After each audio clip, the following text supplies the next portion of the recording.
हमारे दिल में बस तुम ही तू है।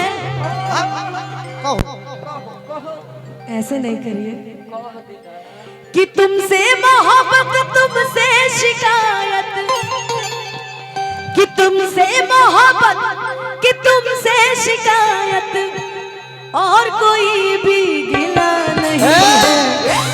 कि होखे वाला बटेता हर शादी, अरे कहो ये जानू तोहफा हमका दी।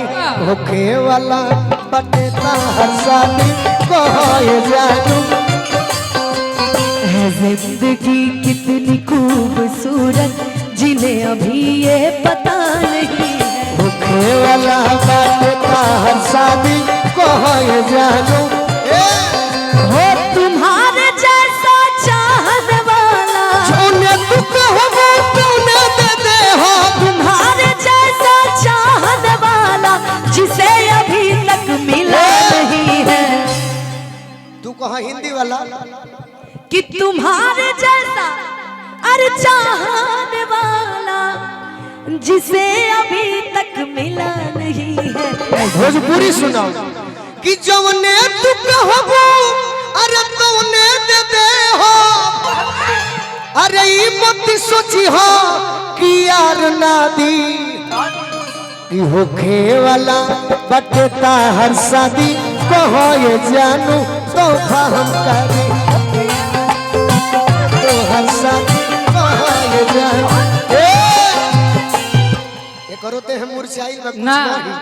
कुछ ना, यहाँ से शर्ट सॉन्ग खत्म कर जाए। लास्ट में तू एगो गा दिया, लेकिन सब खत्म करके एक लाइन खाली कहते नहीं। तेरे ना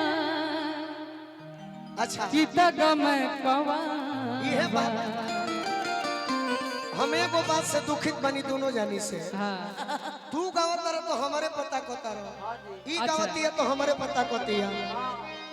लो अरे आपस में ये जे तेरे ना हाँ की दगा मैं कवा, नीरव कर मैं मर जावा। कि समझे न पानी तहर फिर तक कोती है। हर असली इरादा। नहीं नहीं देख के ना गा पाए मैं। आई कांटेक्ट कि समझे न पानी तहर अरे असली इरादा। कि रूपवा के जाल में धरा गई नी दादा। कि केहू के रोवावल बहुत बात नहीं। ये बात हमारे याद रखिए जीवन में। एक बात आपने बोला था कि केहू के रोवावल बहुत बात नहीं, रुवा के हंसावल बहुत बात हो। ए अनुपमा बदनामी करावल अरे बहुत बात नहीं खे।